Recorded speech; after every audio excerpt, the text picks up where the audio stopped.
नमस्कार दोस्तों, स्वागत है आपके अपने YouTube चैनल आइडियल अड्डा में। दोस्तों, आज के वीडियो में हम लोग लुसेंट समान ज्ञान का पेज ब पे अध्ययन करेंगे। यदि आप किसी भी एग्जाम की तैयारी कर रहे हैं तो वीडियो शुरू से लास्ट तक जरूर देखिए। यह बुक सभी एग्जाम के लिए बहुत ही ज्यादा उपयोगी है। तो चलिए स्टार्ट करते हैं। आज का हमारा टॉपिक है ब्राह्मण साम्राज्य। ब्राह्मण साम्राज्य में हमारा टॉपिक है शुंग एवं कण्व राजवंश। पुष्मित शुंग जिसने मगध पर शुंग वंश की नींव डाली।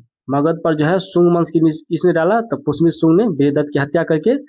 ब्राह्मण जाति का था। पुष्मित शुंग किस जाति का था? ब्राह्मण जाति का था। शुंग शासकों ने अपनी राजधानी विदिशा में स्थापित किया और इंडो यूनानी शासक मिनांडर को पुष्मित शुंग ने पराजित किया। पुष्मित शुंग ने 2 बार अश्वमेध यज्ञ किया और इनके लिए पतंजलि ने अश्वमेध यज्ञ करवाया था। पुष्मित शुंग के लिए अश्वमेध यज्ञ किसने करवाया था? तो पतंजलि ने करवाया था। भरूच स्तूप का निर्माण पुष्मित शुंग ने कराया। भरूच स्तूप का निर्माण किसने कराया? तो भरूच स्तूप का निर्माण पुष्मित शुंग ने करवाया। भरूच स्तूप के बारे में पूछा जाता है कि भरूच स्तूप का निर्माण किसने कराया? तो ये पुष्मित शुंग ने करवाया। शुंग वंश का अंतिम शासक देवभूति था। शुंग वंश का अंतिम शासक कौन था? तो देवभूति था। इसकी हत्या 73 ईसा में वासुदेव ने कर दिया। देवभूति की हत्या किसने किया? तो 73 ईसा पूर्व में वासुदेव ने कर दिया और मगध की गद्दी पर कण्व वंश की स्थापना कर दिया। और कण्व वंश का अंतिम राजा कौन था? तो कण्व वंश का अंतिम राजा था सुशर्मा।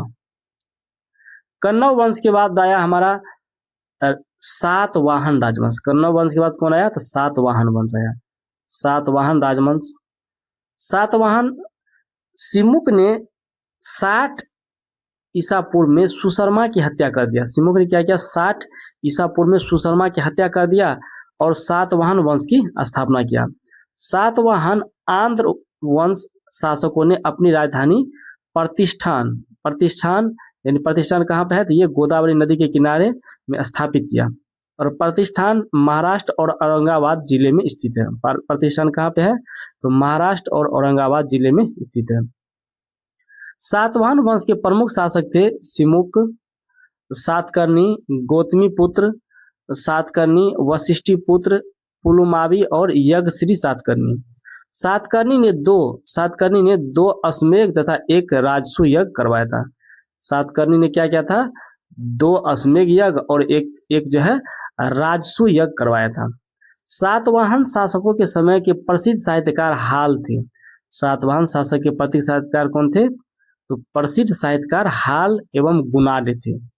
हाल ने गाथा सप्तशती, हाल के द्वारा लिखा गया था गाथा सप्तशती, और गुणाढ़ ने बृहद कथा, गुणाढ़ के द्वारा क्या लिखा गया था?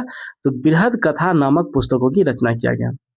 सातवाहन ने चांदी, तांबे, सीसा सबसे अधिक सातवाहन के समय में पोटीन, कांसे की मुद्राओं का प्रचलन किया। सातवाहन ने कौन कौन सा मुद्रा प्रचलन में लाया? तो चांदी, तांबे, सीसा, पोटीन और कांसे की मुद्राओं का प्रचलन किया। सातवाहन अपना सिक्का ढालने में जिस शीशे का इस्तेमाल करते थे उसे रोम से मंगाया जाता था। सातवाहन जो जिस शीशा का प्रयोग करता वो कहाँ से मंगाया जाता था? तो ये रोम से मंगाया जाता। ये प्रश्न पूछा जाता। सातवाहन जो शीशा ढालता था कहाँ से मंगाया जाता था? तो रोम से। ब्राह्मणों की भूमि अनुदान देने की प्रथा का आरंभ सातवाहन शासकों ने ही सर्वप्रथम किया था। ब्राह्मण को भूमि अनुदान देने की प्रथा का आरंभ किसने किया था? तो सातवाहन शासकों ने ही किया था। भूमिदान के सर्वप्राचीन पुरालेखीय प्रमाण शताब्दी ईसा पूर्व के सातवाहन के नाना घाट अभिलेख में मिलता है, जिसमें अश्वमेध यज्ञ में एक गांव देने का उल्लेख है। ये प्रश्न पूछा गया है बीपीएससी में कि नाना घाट अभिलेख किससे संबंधित है? तो ये सातवाहन वंश से संबंधित है। नाना घाट के बारे में चर्चा किया गया। आगे है सातवाहन की राजभाषा। सातवाहन की राजभाषा प्राकृतिक एवं ब्राह्मणी थी। सातवाहन का राजभाषा क्या था? प्राकृतिक एवं लिपि क्या था इसका? ब्राह्मी। इसकी भाषा प्राकृतिक और लिपि ब्राह्मी थी। सातवाहन में हमें मातृतंत्रात्मक ढांचे का आभास मिलता है। उनके राजाओं के नाम उनकी माताओं के नाम पर रखने की प्रथा थी, जैसे गौतमी पुत्र, वशिष्ठी पुत्र आदि। लेकिन सातवाहन राजकुल पितृतंत्रात्मक था। इसका सत्ता कैसा था? पितृतंत्रात्मक था। पिता ही सत्ता पे काबिज होते थे, क्योंकि राज सिंहासन का उत्तराधिकारी पुत्र ही होता था। तो इससे अनुमान लगाया जा सकता है ये इसका शासन कैसा था? तो पितृतंत्रात्मक था। सातवाहन शासकों ने ग्रामीण क्षेत्रों में प्रशासन का काम गोलमिक को सौंपा। ग्रामीण क्षेत्रों में किसे सौंपा प्रशासनिक का कार्य? तो गोलमिक को सौंपा। गोलमिक एक सैनिक टुकड़ी का प्रधान होता था। गोलमिक कौन होता था? एक सैनिक टुकड़ी का प्रधान होता था, जिसमें 9 रथ, 9 हाथी, 25 घोड़े और 45 पैदल सैनिक होते थे। सातवाहनों की महत्वपूर्ण स्थापत्य कृतियां हैं कार्ले का चैत्य, अजंता एवं एलोरा की गुफाएं का निर्माण और अमरावती कला का विकास। सातकर्णी एवं अन्य सभी सातवाहन शासक दक्षिणापथ के स्वामी कहलाए। सातकर्णी एवं सातवाहन का जितना भी शासक था क्या कहलाए? दक्षिणापथ के स्वामी कहलाए। सातवाहन वंश के लोगों को क्या कहता था? कहा जाता था दक्षिणापथ के स्वामी कहा जाता था। आंध्र प्रदेश के गुंटूर जिले में स्थित धरनीकोट नामक स्थान सातवाहन युग में धान्यकटक नाम से विख्यात था। सातवाहन वंश किस नाम से था? धरनीकोट धान्यकटक नाम से विख्यात था। यह अमरावती के निकट था। यह कुछ काल तक सातवाहनों की राजधानी रहा। इस नगर की प्रसिद्धि के कारण इसका महत्वपूर्ण व्यावहारिक मंडी होना था। यह सातवाहन साम्राज्य के पूर्वी भाग की सबसे बड़ी मंडी थी। यहाँ उत्तर और दक्षिण को अनेक व्यापारिक मार्ग गुजरते थे। महासांधिकों के अधीन यह एक प्रमुख बौद्ध केंद्र के रूप में समृद्ध हुआ, क्योंकि वहां के समृद्ध व्यापारियों ने स्तूपों एवं अन्य बौद्ध स्मारकों का निर्माण करवाया। सातवाहन राज ने उत्तर और दक्षिण के बीच सेतु का काम किया। उत्तर और दक्षिण के बीच किसका काम किया? ये एक सेतु का काम किया। इसके बाद हमारा है चेदी राजवंश। चेदी राजवंश जिसे कलिंग भी कहते हैं, चेदी राजवंश।